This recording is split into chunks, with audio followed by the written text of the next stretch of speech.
Olá, pessoal!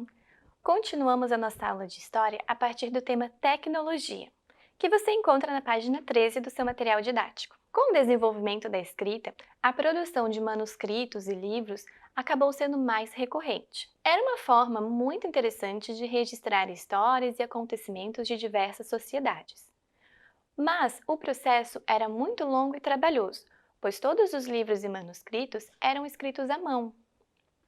Por isso, se tornava um material muito caro e de pouco acesso à população. Essa situação mudou quando foi criada a prensa de Gutenberg, que era uma forma um pouco mais ágil de copiar os livros e manuscritos. Você pode ver uma imagem da prensa de Gutenberg na página 13 do material didático. Já com a Revolução Industrial e o surgimento de invenções como telégrafo, telefones e rádio, diminuíram a distância entre as pessoas e facilitaram esse processo de levar informação à população. Depois, no século XX, com a invenção de aparelhos como televisor, computador, aparelho celular e também da internet, a comunicação humana se transformou novamente. Já na página 15, vamos saber um pouco mais sobre esses aparelhos tecnológicos.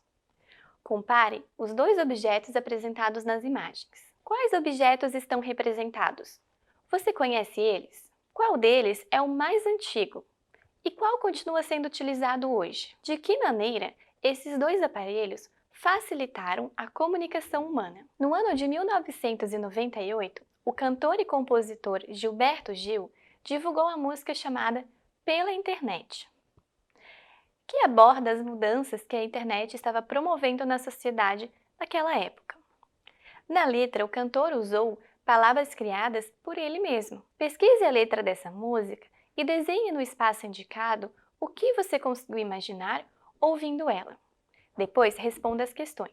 Na página 17, encontramos as questões referentes à música de Gilberto Gil. Qual é o assunto tratado na letra da música? Quais palavras na letra dessa música se referem à tecnologia? Por que o compositor da música utilizou várias palavras relacionadas à navegação? Você sabe quais nomes de lugares aparecem na música? E com qual intenção o compositor citou tantos lugares diferentes? Bom, o avanço das tecnologias de informação e comunicação trouxe mudanças não só para as relações humanas, mas também para o meio ambiente. Sobre esse assunto, vamos ler a notícia da página 17, intitulada Quase todo o lixo eletrônico do Brasil é descartado de maneira errada.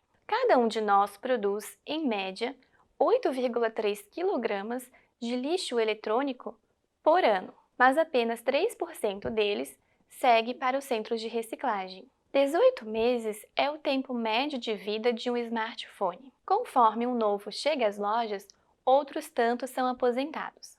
E o que era um antigo quase fundamental torna-se um problema. O mesmo ocorre com televisores, videogames e câmeras fotográficas. No final, sobram cerca de 44,7 toneladas de lixo eletrônico todo ano. A estimativa é que sejam descartados cerca de 6,7 quilos de lixo eletrônico por habitante do nosso planeta. No Brasil, o problema não é menor. Nós somos o sétimo maior produtor desse tipo de lixo no mundo. Apesar de um estudo de 2016 ter demonstrado que o reaproveitamento deste tipo de material poderia render em torno de 240 milhões de reais, apenas 20% do lixo eletrônico de todo o planeta é reciclado. E por aqui, apenas 3% são coletados da maneira correta. Agora, vamos refletir sobre esse assunto?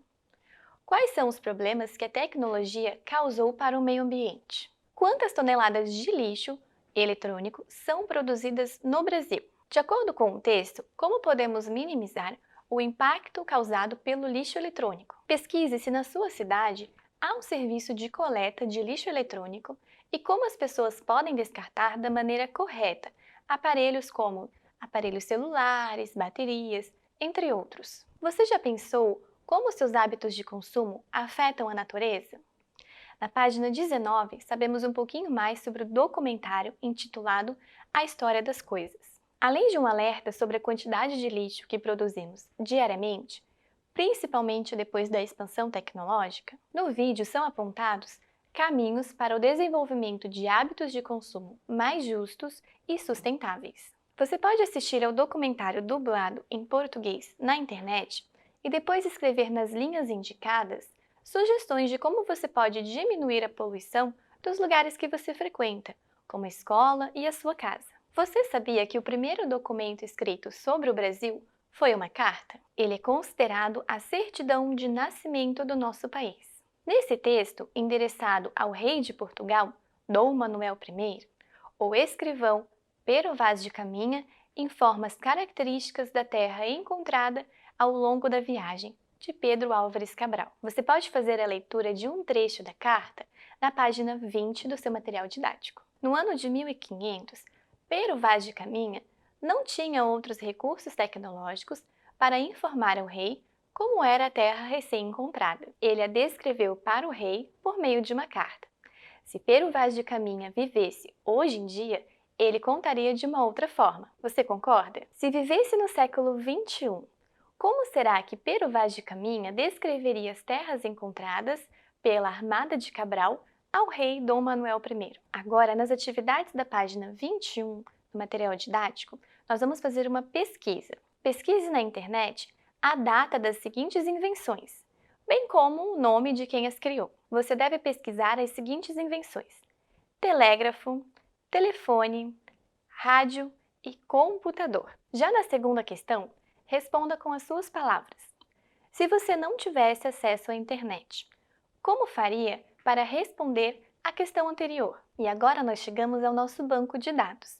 Vamos ver o que ele pede? Complete o quadro com as informações solicitadas. Você deve encontrar as informações sobre diferenças entre tradicionalistas e griots, características da escrita cuneiforme, características da escrita hieroglífica, características do alfabeto, importância da invenção de Johannes Gutenberg, tecnologias que facilitam a comunicação entre as pessoas e, por último, impactos das tecnologias no meio ambiente.